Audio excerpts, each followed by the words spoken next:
On the chaotic, smoke-filled battlefield of Kurukshetra, the legendary warrior Arjuna drops his weapon. If we are not this physical, biological machine, then what exactly are we?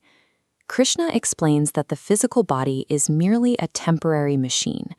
It is essentially a coat, assembled from gross material elements like earth, water, fire, and air.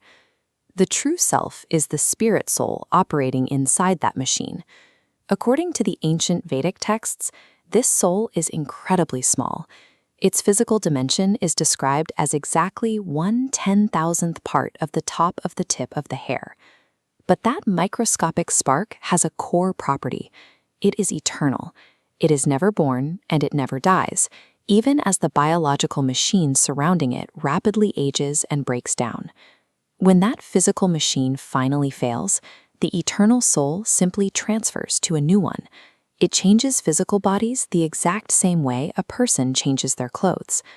Understanding that the soul exists independent of its physical frame redefines your relationship to the body's constant changes. To explain exactly why we lose control of our lives, the Vedic texts use the physical chariot Arjuna was standing on as a precise anatomical metaphor. Look at how this schematic is structured. The passenger sitting in the back is the eternal soul. The driver, the one actively steering the vehicle, represents your intelligence. The driver exerts control using a set of reins, which represent the mind. And the horses pulling the chariot forward represent your senses, your eyes, your ears, your tongue. The mechanical danger here is obvious. If the driver is weak, the reins go slack. An uncontrolled mind allows the senses to act like wild, unbridled horses, and they will drag the entire chariot completely off course. This loss of control triggers a severe psychological cascade. Unchecked sensory urges breed anger. Anger leads to delusion. Delusion bewilders your memory, and ultimately, your intelligence is destroyed. With the driver incapacitated, the passenger is trapped. The chariot is now running purely on base animal instincts, locking the passenger into an endless cycle of material entanglement. True human suffering does not come from the external world.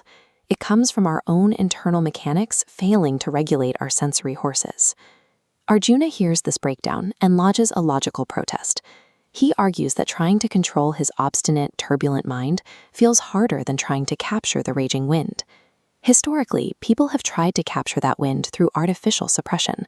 They retreat to isolated Himalayan peaks or force their eyes closed to block out the world. But for a normal person, maintaining this kind of extreme physical isolation is impossible. The strategy is flawed because you cannot become completely desireless. As long as a living entity exists, thoughts and desires will constantly generate. You cannot simply delete them by force. We see the opposite extreme in modern society. People operate under the illusion of freedom, but they are actually dictated by their own unchained senses, constantly chasing an endless loop of consumer distractions. Whether you retreat from the world or try to fight the mind with brute force, you are only treating the symptom. Eventual failure and inevitable relapse are absolutely guaranteed. Krishna's approach to the runaway chariot moves away from brute force. If you cannot stop the horses, you must provide them a better road to travel. This is the core mechanism of Bhakti Yoga. Bhakti Yoga is the practice of engaging the mind and senses in active devotion to a higher spiritual purpose. You purify your desires by using them, rather than suppressing them. Practically, this means giving your senses positive engagements. You use your tongue to taste spiritual food, and your ears to hear spiritual wisdom. These deliberate actions naturally override mundane desires. This redirection changes the mind's orientation. It begins to act as a friend, regulating the senses spontaneously rather than through artificial restraint. Ultimate freedom is achieved only when we realize our true identity as the passenger and choose to let divine intelligence actively steer our senses toward a higher purpose.